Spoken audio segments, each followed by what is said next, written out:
When you mention the word cruising, everyone automatically thinks of cruise ships crossing oceans, going across the Atlantic, going over to South America, Southeast Asia, as you've mentioned.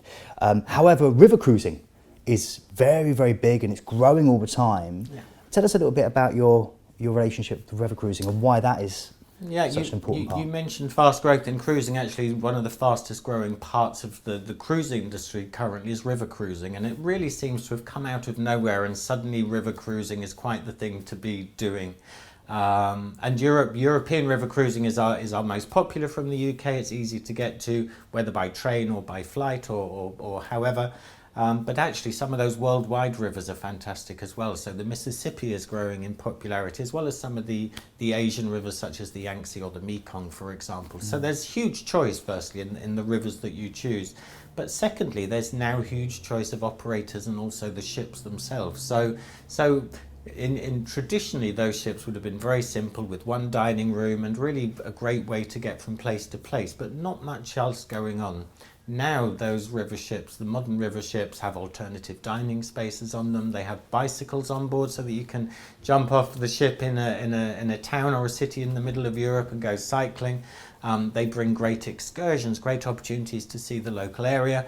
You know, river cruising is so relaxing as well because, you know, you can sit up on top deck as the ship sails, and actually you've got scenery both sides, unlike an ocean cruise, of course, where the scenery isn't great as you sail or only on one side of the ship. But on a river ship, it's on both sides, and it's a great way to see constant, Europe. Isn't it, almost? Yeah. It is, and it's a great way to see Europe. And some of the rivers that people cruise a lot on, the Rhine and the Danube, are stunning. You know, the scenery either side is beautiful, and you get to see those places that you wouldn't normally stop off in.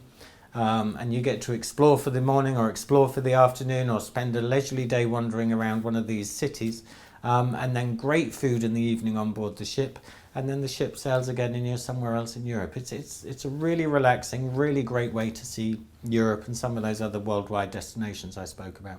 Do you think that the people that cruise on the river and people that cruise on the ocean are two different types of people, or do you think it's easy to make the change between the two? They can be different people. Some people who take a river cruise haven't ocean cruised and vice versa, but actually most people who take a river cruise have experienced an ocean cruise and obviously love the experience and love some of the things that brings, and so it's an easy switch actually to a river.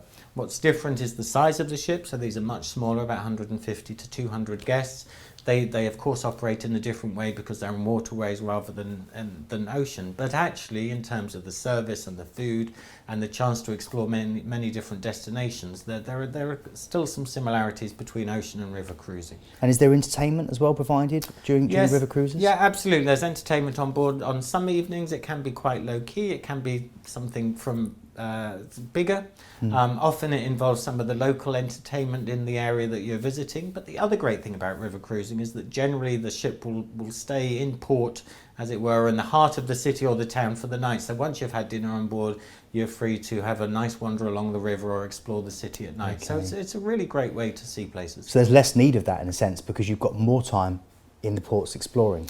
Yeah, and you know, you go to places that you would never dream of travelling to ordinarily, and there are some wonderful places in Europe, some really exciting places, some beautiful history and architecture and places that you wouldn't really explore. So it's a great holiday choice.